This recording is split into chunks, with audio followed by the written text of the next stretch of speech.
So, Faisal, people talk about meeting the one, the soulmate. And I think it'd be great to hear from you. Uh, just some thoughts of, I don't know, the union of the beloved.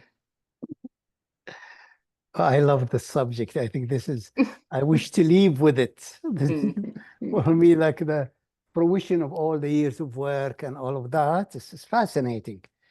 Fascinating. I think if I really get into it and attain it and realize it, I think I'll be like King Solomon. I will write the most beautiful poem in existence. Aw. The poem that never been written before. It enchants my heart, it delights my soul. It refreshes my being that there may be something that we are all so maddened about. You know, this theme is the same as when we talked about the self. Mhm. Every ego is about self, and it turned out to be our preoccupation with self was not delusional. It's not like what the spirituals say, there is no self, or the self is the absolute, the pure being. There is self, uniquely person. And that's why the ego is crazy. Even if we give it God, says, yeah, God is nice, but not enough. All of those things.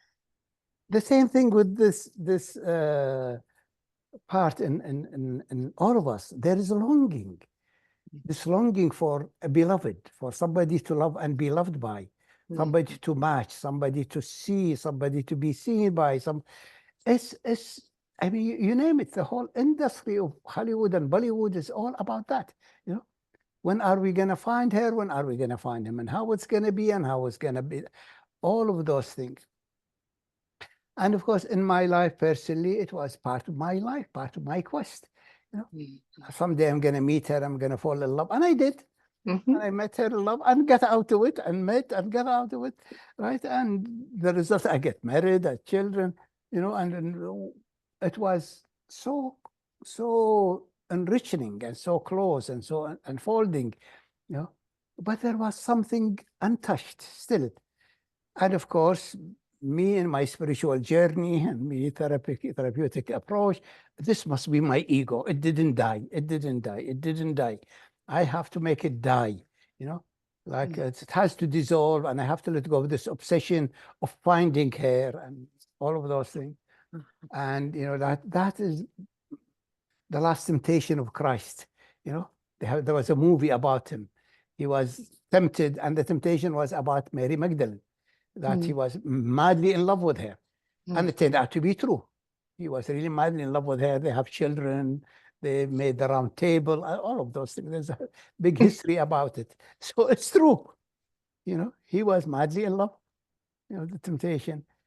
And after some time, I get over this approach, just to eliminate it, to dissolve it, all of that thing. Are you saying dissolving the longing? Dissolving the Like longing. dissolving the ego that holds the longing? Yeah, dissolving the longing, dissolving the ego that has it, and I thought, reaching enlightenment dissolved the ego. It dissolved that image. But there was somebody else longing. It wasn't the ego. But in my whatever grandiosity, shortcomings, all of those things, I was confusing the two. The one that was really had that deep longing, and with the replica that was longing for its soulmate. My ego was longing for soulmate, and my mind, or my shortage of perception or knowledge or enlightenment, made me think it is only this ego still longing, But it wasn't my ego longing. It was my very soul longing. But at that time, I had also the prejudice of enlightenment toward the soul. The soul will be sitting in the throne like Buddha in enlightenment, Maha, whatever, and nothing, And so I was projecting on that. And yes, one station of my soul is like that. Sometimes I see my soul in the full glory, in enlightenment, sitting on throne with jewels and all of those things, showing me the full enlightenment. The next day, where is she? You haven't found her. When I was young, I think I mentioned that story about Almas and me. We're friends, we're young, we're in school. And he's 5 in the Enneagram. I am 4 in the Enneagram. And he loved Sherlock Holmes. Oh. He read the story of Sherlock Holmes. He discovered the riddle, like now it's a psychological riddle, and undo it and find the essence about it, Investigator, inquiring. Inquirer, diamond body, all of those things. I didn't care. I like Tarzan. I want to go in the jungle, jump between the trees, and find Jane. So he read Sherlock Holmes, I read Tarzan, and then we used to even argue who's more powerful, Tarzan or Sherlock Holmes. So, being a 5, he was attracted to the diamond body, the inquiry, all of those things. Me being a 4, I was attracted to the spirit, to the point of light. And this point of light is not all the time about knowing and inquiring or something. Sometimes I want to do something. If I experience this quality of ecstasy, I want to hug my beloved. I don't want to discover all its gradations and what does it do and which issue is that. And nice, but that's exhausting. And I don't have the mind that he has, but I have the spirit he doesn't have. I have that wing and that power and that all of those things. So it was fascinating to see that even till the last stages of my life, this part saying, how about me? So after getting over the prejudice that maybe it's not my ego, maybe I'm really not enlightened enough, I have my prejudice toward it, I was seeing it with a lens, and that's when I really let go of everything. And I remember dropping everything and even enlightenment, and just I am nothing but a lost soul waiting in the dark and all of those things. That led to feeling my soul in its depth of loneliness, not just in its glory or enlightenment, but in its loneliness. And in that came a great opening. 87 came an immense opening, answered many questions for me. One of them was how to also alter the whole teaching, the diamond approach, and upgrade it to the diamond logos, and move it from just inquiry and processing and issues to also transmissions, embodiment, you name it, so many things. And also visions that I really have not integrated yet. I'm still waiting to integrate that immensity of vision that I had. And I know my system is not strong enough to tolerate that much. And the last one came, this part that's really longing. I can go to enlightenment. I can go to the absolute and being an essence and enjoy it and all of those things. And it's wonderful. And I can go to my personality. I can go to my issues and lostness and all of those things. And that's hellish. And that's wonderful. That's also there. But something in me said, no, I want to find something totally different. And that led to the discovery of the path of salvation. And in the path of salvation came many answers that the path of liberation couldn't give me. But that the path of liberation showed me the nature of mind, but didn't show me the nature and the flow of the soul itself. That the soul has a whole different journey beside enlightenment. Enlightenment or not enlightenment, there are things the soul want to do. You want to fulfill all of that. Then later on, I heard by time, as guidance always provide. Being has not failed to provide insight, knowledges, guidances. I heard about the Russian Orthodox, that I think I heard about it 15 years or something, 20 years, that the Russian Orthodox have a teaching from Christ. And the Christ said that that in the beginning there was one soul, and the soul was made of male and female and was divided. In order to be in this realm, it cannot be in one body. So they made female part and male part.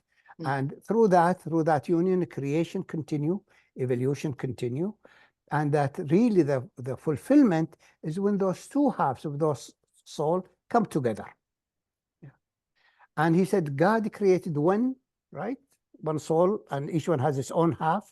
If not, we enter this realm, we might be lost in the vastness of it. So many people, so many issues. I might not find my Eve.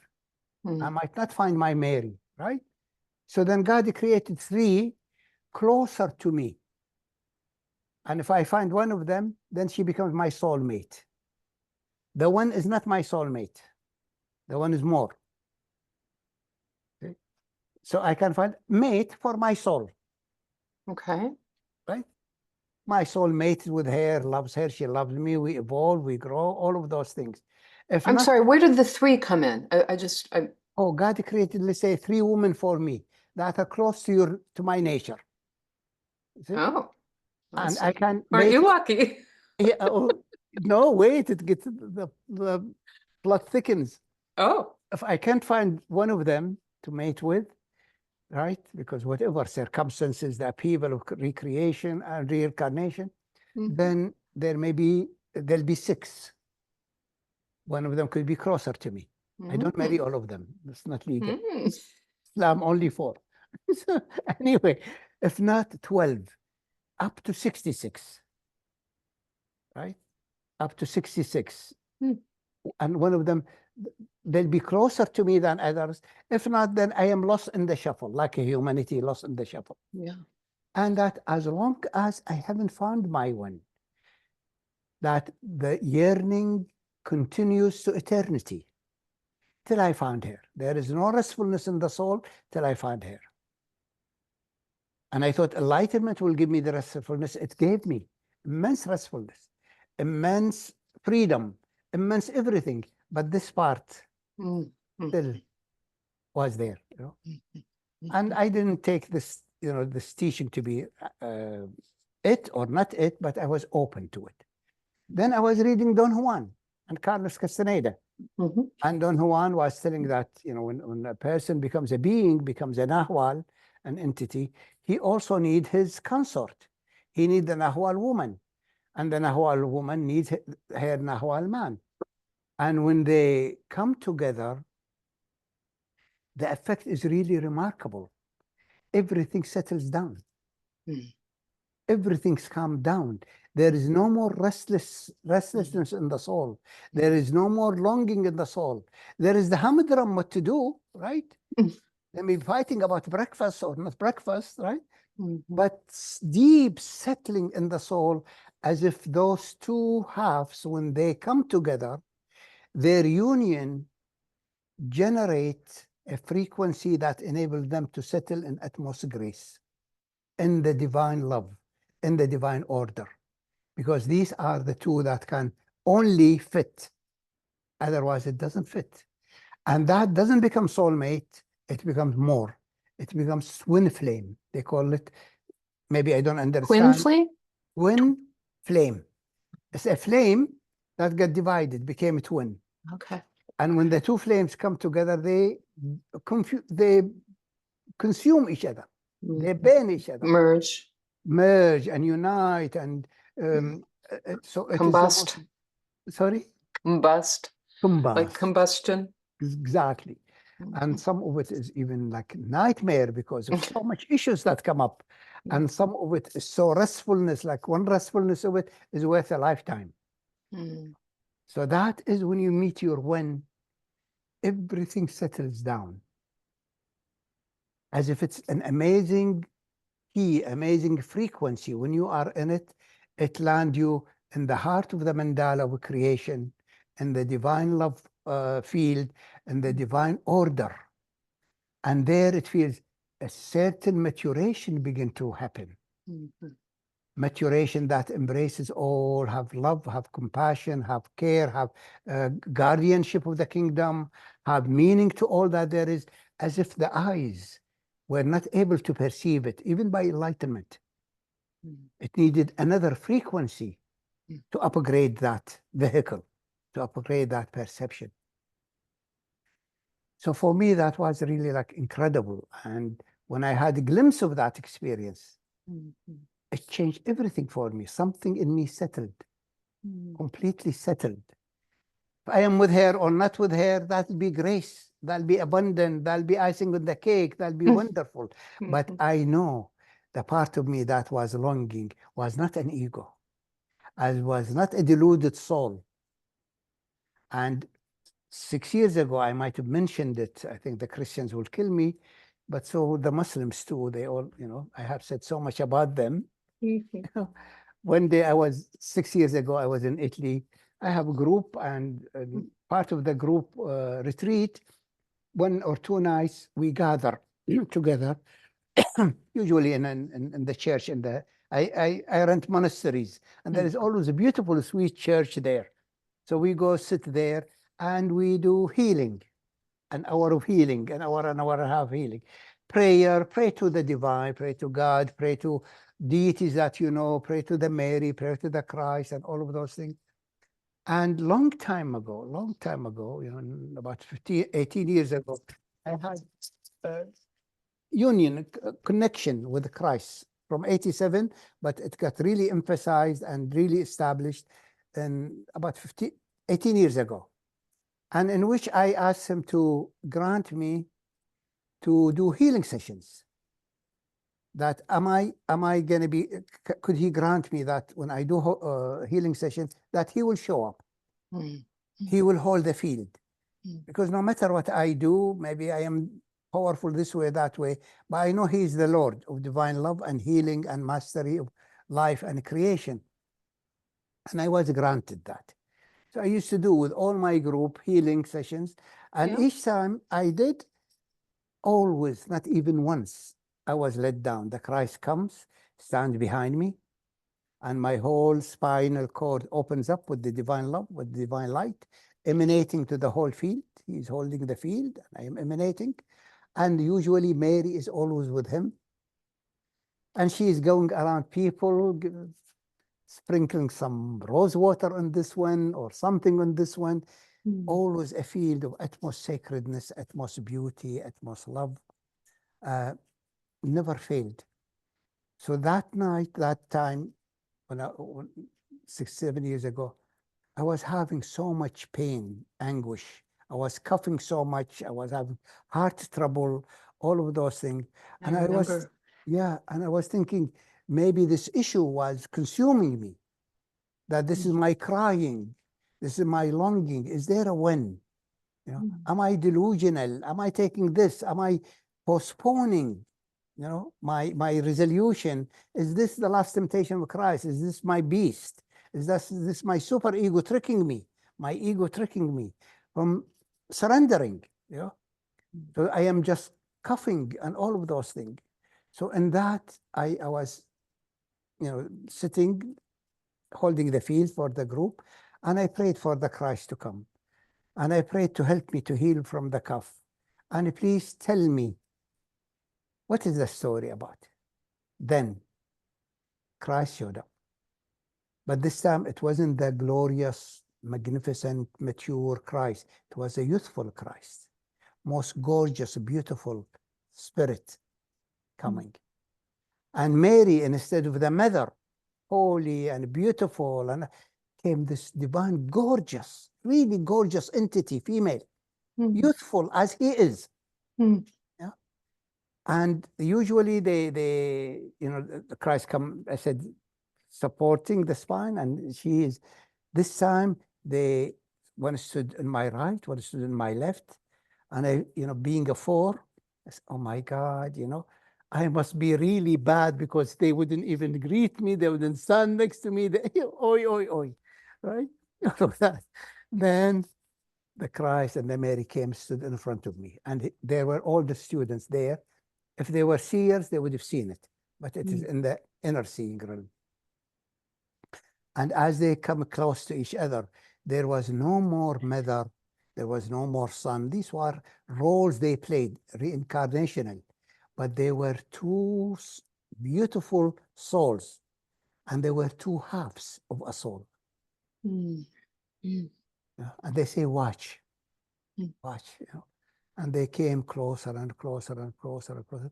They had divine union, love embrace. The immensity of the light and the love that came. I am very powerful. I can endure the absolute and beyond. I couldn't endure the immensity of that frequency in the field. They united, they become one, ascended above my head, stood above my head, emanating the frequency of the one. What it feels when there is that love, the union. Shelley, I passed out. For a second or few, I really passed out. My system got short-circuited. I couldn't endure. I Wow. endure leading hundreds of people, power, enlightenment, essential domain. No, I couldn't endure that frequency. My system was not calibrated for that frequency. Then I opened up and I said, oh, it's real. The cup started to go. The longing Mm. started to go. Validation came, and I was so much glowing with love. And I opened my eyes, and there was this gorgeous Italian woman sitting right in front of me. Amore, I fell in love with her. Then I looked, there was another one, Amore. Oh, I thought, oh my God, the divine love is here. I got validated, and came, may I find her, Mm. that it is here, you know. And I had experiences with that. I met her, and I found experiences with that. And Mm. it's really amazing. It's settling. And it's when I settle in it, I just feel the divine order, the beautiful divine order, the natural order of reality, the glory of that, the meaning of that, that really this whole universe, I always believed, I was like a poet, I always believed that God created this universe because he was madly in love. Mm. Mm. And as Rumi said, what madness stops me from going completely mad? Really, I felt at last I got completely mad. Mm. Now I am the maddened lover. Look at the glory, look at the architecture, the engineering, love, the beauty, love, the meaning, love, divine order. All of it came. And I don't know how to say that. Really, I feel I am just touching on the glory of this kingdom and the glory of what's it about. Mm. Enlightenment liberated me. All of these things enriched me, but this one completed me. Yeah. And if some people would like to read, let them check about Don Juan books, Carlos Castaneda, because Don Juan talks about when he met his Ah. Nahual woman.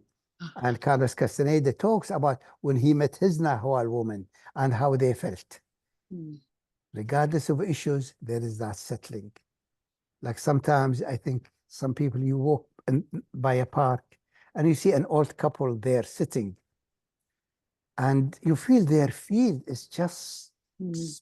peaceful. You just want to sit there. You don't know why. Everything is okay, harmonious. Mm. Really. Mm. So may I attain this. Pray for me. May I pray for all. I pray for all of you. May you all attain it. I Mm. feel this is when the resolution will happen for humanity, where we reach the balance point, the harmonious point. We come out of this madness. All of this is crazy madness going overboard. Where is she? Where is she? Where is she? Where is she? Rumi wrote a poem, and there's a little book called uh, Book of Love or Love for Rumi. Very Mm. beautiful. And he talks about the prophet Joseph. He was created as very beautiful prophet. And the Zuleika, she was the wife of Pharaoh. You know, but she fell in love with Joseph. Joseph came there and was like, he worked for the Pharaoh. She fell in love with him. She tried to seduce him. And it's a long story.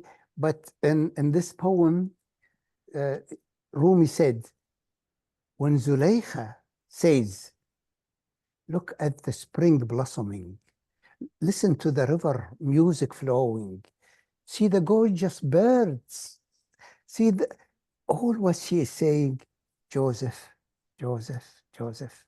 And when she says everything is dirty, the rug is needed cleaning, the garden is off, she's saying, Joseph, Joseph, Joseph. That's the one for me. May it Mm. complete itself. Mm. I attain the crown of knowing what that is. And I write my poem. Beautiful. Thank you for sharing that extraordinary story. Thanks. Mm. Thanks. Do you think that there's only, just going back to this 3 and then 6 and then all the way up to 66, do you think there is only one for each person, or is there one at a certain time, space, No, one continuum? for each person. Soul mating is one for each time, each space. You have a mate that mates with your soul. Mhm. Love your soul, you love her soul, his soul, something like that. But this one is completion. This one is union. This one not love. It's more than love. Mhm. You know, it's just like the dual unity of baby and mother and I see. bonding and belonging. It's not like it's like that kind. You know, it's like in Arabia we have expression when we love someone. I say, "You are my soul. Mm. You are not just my beloved." I say, "You're my beloved, but you are also my soul." It feels like as if you are my soul. My soul feels like Mhm. so. It's that depth, that refinement, that richness, but it is also, my God, you know, the issues that it brings. Like the butterfly goes to the candle, get burned, and till one day consumely get burned and become the flame. Quite a journey. Yeah. Thank you, Basil. Yes. Thank you for all of this, really. Thank you for making it happen. May it bring blessings for many who are journeying with us. Yes. Yes. And more to come. Okay.